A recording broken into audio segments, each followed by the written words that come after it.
மல்லிகார்ஜுன் கர்கே சொன்னது ரொம்பவே துரதிருஷ்டமான ஒரு சமாச்சாரம். நாட்டினுடைய தலைவர், பிரதம மந்திரி, அரசியல் சாசன அமைப்பின் கீழ் உருவாக்கப்பட்டுள்ள அந்த பதவி, அந்த மாண்பை குறைக்கிற மாதிரி பேசுறது ரொம்ப தவறான ஒரு சமாச்சாரம். குடியரசுத் தலைவர் ஆகட்டும், பிரதமர் ஆகட்டும், எதிர்கட்சி தலைவர் ஆகட்டும், யாருமே இது மாதிரிலாம் பேசக்கூடாது. ஏன்னா இதெல்லாமே அரசியல் சாசன பதவி. நரேந்திர மோடியை நீங்க அவங்களை ஈக்குவேட் பண்றது ரொம்ப ரொம்ப தப்பு. அதாவது வார்த்தையில கவனம் வேணும். நீங்க இவ்வளவு பெரிய தலைவரா இருக்கீங்க, 140 வருஷம் கட்சிக்கு ஒரு தலைவரா இருக்கும்போது, 86 வயசு முடிஞ்ச ஒரு தலைவராக இருக்கும்போது வார்த்தையில கொஞ்சமாவது ஒரு கவனம் வேண்டாமா? இன்னைக்கு அவர் மன்னிப்பு கேட்கல, ஆனா கிளாரிபிகேஷன் கொடுக்குறாரு. என்ன கிளாரிபிகேஷன் கொடுக்குறாரு?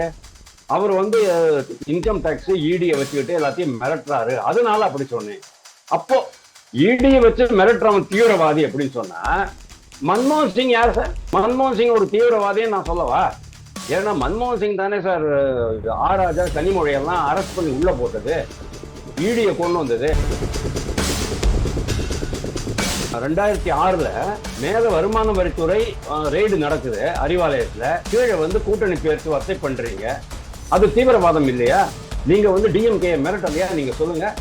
இந்திரா காந்தி டிஸ்மிஸ் பண்ணலையா டிஎம்கே? அப்போ டிஎம்கே நாங்க டிஸ்மிஸ் பண்ணிடுவோம் சொல்லி மிரட்டிட்டு இருந்தாங்க.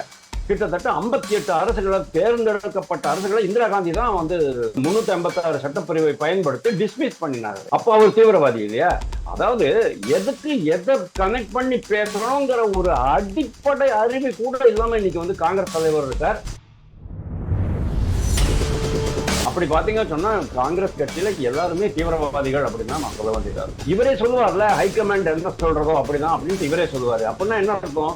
இவர் ஒரு டம்மி தலைவர்ங்கிறத அவரே ஒப்புக்கிற மாதிரி ஆயிடுது. 5 மாநில தேர்தல் முடிஞ்ச உடனேயே காங்கிரஸ் கட்சியில ஒரு மிகப்பெரிய சரணிங் இருக்க போகுது சார், சுழற்சி இருக்க போகுது சார். என்ன காரணம் அப்படின்னு கேட்டா, மல்லிகார்ஜுன் கர்கேயும் சோனியா காந்தியும் சேர்ந்து தமிழ்நாட்டில் விளையாடினது ராகுல் காந்திக்கு பிடிக்கல.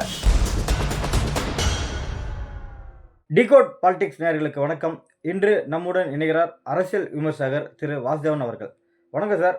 வணக்கம் ஹரிஹரன் சார். மல்லிகார்ஜுன கார்கே பிரதமர் மோடியே பயங்கரவாதி அப்படின்னு சொல்லிட்டு விமர்சனம் பண்ணியிருக்காரு. இது பெரிய அளவுல ஒரு பூதாகரமா வெடிச்சிருக்கு. எலெக்ஷன் கமிஷன்ல புகார் கொடுக்க போறோம் அப்படின்னும் பாஜக தரப்புல இருந்து சொல்லப்பட்டு வருது. இந்த விமர்சனத்தை எப்படி பாக்குறீங்க சார்? மல்லிகார்ஜுன் கர்கே சொன்னது ரொம்பவே துரதிருஷ்டமான ஒரு சமாச்சாரம். அதாவது நீங்க ஒரு நாட்டினுடைய தலைவர், பிரதம மந்திரி, அரசியல் சாசன அமைப்பின் கீழ் உருவாக்கப்பட்டுள்ள அந்த பதவி, அந்த பதவிக்கு நீங்க அந்த மாண்பை குறைக்கிற மாதிரி இது பேசுறது ரொம்ப தவறான ஒரு சமாச்சாரம்.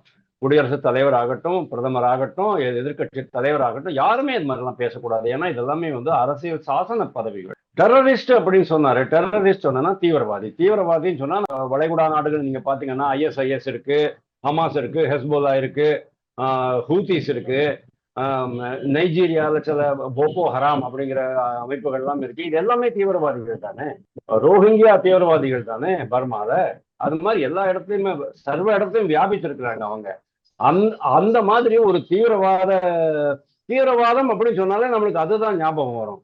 அப்படி இருக்கும்போது நரேந்திர மோடியை நீங்க அவங்களை ஈக்குவேட் பண்றது ரொம்ப ரொம்ப தப்பு. அதாவது வார்த்தையில கவனம் வேணும். நீங்க இவ்வளவு பெரிய தலைவரா இருக்கீங்க, 140 வருஷம் கட்சிக்கு ஒரு தலைவரா இருக்கும்போது, 86 வயசு முடிஞ்ச ஒரு தலைவராக இருக்கும்போது வார்த்தையில கொஞ்சமாவது ஒரு கவனம் வேண்டாமா? இன்னைக்கு அவர் மன்னிப்பு கேட்கல, ஆனா கிளாரிபிகேஷன் கொடுக்குறாரு. என்ன கிளாரிபிகேஷன் கொடுக்குறாரு? அவர் இன்கம் டாக்ஸ் இடியை வச்சுக்கிட்டு எல்லாத்தையும் மிரட்டுறாரு, அதனால அப்படி சொன்னேன். அப்போ இடியை வச்சு மிரட்டுறவன் தீவிரவாதி அப்படின்னு சொன்னா, மன்மோகன் சிங் யார் சார்? மன்மோகன் சிங் ஒரு தீவிரவாதின்னு நான் சொல்லவா? ஏன்னா மன்மோகன் சிங் தானே சார் ஆராஜா கனிமொழியெல்லாம் அரெஸ்ட் பண்ணி உள்ள போட்டது, இடியை கொண்டு வந்தது. சோனியா காந்தி காலத்துல அந்த இதுல 2006 மேல வருமான வரித்துறை ரெய்டு நடக்குது அறிவாலயத்துல. கீழே கூட்டணி பேச்சுவார்த்தை பண்றீங்க, அது தீவிரவாதம் இல்லையா? நீங்க டிஎம்கே மிரட்டலையா? நீங்க சொல்லுங்க. இந்திரா காந்தி டிஸ்மிஸ் பண்ணலையா டிஎம்கே? அப்போ டிஎம்கே நாங்க டிஸ்மிஸ் பண்ணிடுவோம் சொல்லி மிரட்டிக்கிட்டு இருந்தாங்க. கிட்டத்தட்ட 58 அரசுகளை, தேர்ந்தெடுக்கப்பட்ட அரசுகளை இந்திரா காந்தி தான் 356 சட்டப்பிரிவை பயன்படுத்தி டிஸ்மிஸ் பண்ணினாரு. அப்போ அவர் தீவிரவாதி இல்லையா?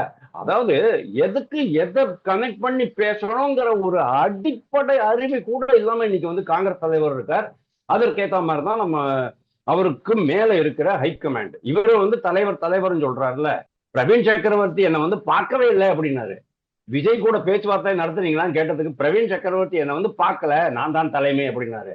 ஆனா பிரவீன் சக்கரவர்த்தி போய் பார்த்தது ராகுல் காந்திய. அப்படின்னா ராகுல் காந்தி யாரு? தலைவருக்கும் தலைவர். இவரே சொல்லுவார்ல, ஹைகமாண்ட் என்ன சொல்றதோ அப்படிதான் அப்படின்ட்டு இவரே சொல்லுவாரு. அப்படின்னா என்ன அர்த்தம்? இவர் ஒரு டம்மி தலைவருங்கிறத அவரே ஒப்புக்கிட்டுற மாதிரி ஆயிடுறது. சோ பெரிய பதவியில் இருக்கிறவங்க வார்த்தையில கேர்ஃபுல்லா பேசணும், பயன்படுத்தணும் அப்படிங்கிறது ரொம்ப முக்கியமான சமாச்சாரமா இருக்கு. இது ரொம்ப மோசமான ஒரு நிகழ்வு. அப்படி பாத்தீங்கன்னு சொன்னா காங்கிரஸ் கட்சியில எல்லாருமே தீவிரவாதிகள் அப்படின்னு தான் நான் சொல்ல வேண்டியதா இருக்கும். இந்த விமர்சனத்தால் மல்லிகார்ஜுன பதவியை பறிபோக வாய்ப்பு இருக்கா, இல்ல என்கரேஜ் பண்ணுமா காங்கிரஸ் தலைமை இதை? 5 மாநில தேர்தல் முடிஞ்ச உடனேயே வந்து காங்கிரஸ் கட்சியில ஒரு மிகப்பெரிய சரணிங் இருக்க போகுது சார், சுழற்சி இருக்க போகுது சார். என்ன காரணம் அப்படின்னு கேட்டா, மல்லிகார்ஜுன் கர்கேயும் சோனியா காந்தியும் சேர்ந்து தமிழ்நாட்டுல விளையாடினது ராகுல் காந்திக்கு பிடிக்கல. ராகுல் காந்தி தமிழ்நாட்டுக்கு வராரு, பிரச்சாரம் பண்றாரு, தொலைஞ்சு போட்டு நான் வர்றேன் அப்படிங்கிறாரு. வேண்டா வெறுப்பா தான் வராரு, இஷ்டம் இல்லாம வந்திருக்காரு. வந்து 2 இடத்த பண்ணிட்டு போயிருக்கிறாரு. டிஎம்கே காரங்க யாரும் வரக்கூடாதுன்னு சொல்லிட்டாரு. மனோ தங்கராஜுக்கு என்ன நடந்தது அசிங்கம் அப்படின்னு உங்களுக்கு தெரியுமா? இல்ல நான் சொல்லவா? இல்ல, மனோ தங்கராஜுக்கு நடந்தது ஒரு எதனால் மிகப்பெரிய ஒரு அசிங்கம். ஆனா எதனால் அவரு தெரியல. டிஎம்கே காரன் எவனும் வரக்கூடாது, என்னுடைய கூட்டத்துல காங்கிரஸ் கொடிகள் மட்டும்தான் இருக்கணும், டிஎம்கே கொடிகள் இருக்கக்கூடாது, ஸ்டாலினுடைய போஸ்டர் ஒட்டக்கூடாது, உதயநிதி ஸ்டாலின் போஸ்டர் ஒட்டக்கூடாது. ஏன்னா இந்த ஸ்டாலின் உதயநிதினால அவங்களுக்கு வந்து நார்த் இந்தியால அப்படி பயங்கரமா எல்லாம் இழப்பு செய்யணும் ஏற்பட்டு. அப்படின்னா ஏன்னா காங்கிரஸ் வந்து ஒரு மிகப்பெரிய அளவுல தமிழ்நாட்டுல வளர்ந்துருக்கணும் இல்லையா? கரெக்ட், வளரணுங்கிற அவசியம் இல்லையே. ராகுல் காந்தி இவங்க தானே கூப்பிட்டாங்க, ஐயா வாங்க.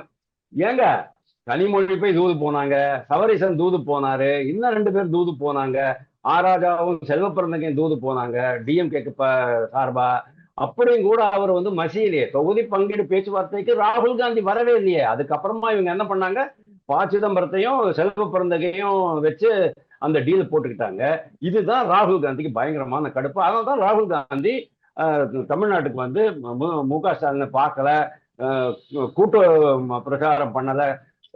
பக்கத்து தெருக்கள்ல இருந்தாங்க, பக்கத்து பகுதிகளில் பாண்டிச்சேரியில பிரச்சாரம் பண்ணும்போது கூட வேற ஏதோ காரணம் காமிச்சு அவங்க வந்து இது பண்ணல. இப்போ மல்லிகார்ஜுன் கர்கே அதானே சொல்றாரு, பல்வேறு காரணங்களினால் பிரச்சார நேரம் அதெல்லாம் கருதி அவங்க 2 பேரும் கூட்டு பிரச்சாரம் பண்ணல, இது ஒரு பெரிய விஷயமா மாத்திராதீங்க அப்படின்ட்டு அவர் சொல்றாரு. அப்படின்னா என்ன அர்த்தம்? ஏற்கனவே இது ஒரு மிகப்பெரிய பிரச்சாரமா மாறி போச்சு, மிகப்பெரிய விஷயமா மாறி போச்சு. ராகுல் காந்தி அதைத்தான் எதிர்பார்த்துட்டு இருக்கிறாரு. அதுக்கப்புறமா அவர் வந்து வேற லெவலுக்கு ஆட்டம் ஆட போறாரு. எப்படி? இவரை கீழே இறக்கி விட்டுட்டு தானே கட்சி தலைமையை பிடிச்சு, நான் சொல்றதுதான் சட்டம். இந்திரா காந்தியினுடைய அந்த ட்ரேஸ் பாருங்க, நான் தான் சர்வாதிகாரி, நான் தான் வந்து நிரந்தர தலைவர், நிரந்தர பிரதமர், அந்த மாதிரியான ஒரு இதுக்கு காங்கிரஸ் கொஞ்சம் கொஞ்சமா நகர்ந்துட்டு இருக்கு. ஆனா இது காங்கிரஸுக்கு நல்லதோ இல்லையோ, மல்லிகார்ஜுன் கார்கே ஓரம் கொட்டப்படுவார் அப்படின்னு நான் பாக்குறேன். நடப்பு அரசியல் குறித்து பல்வேறு கட்சியில மிக்க மிக்க நன்றி சார். நன்றி.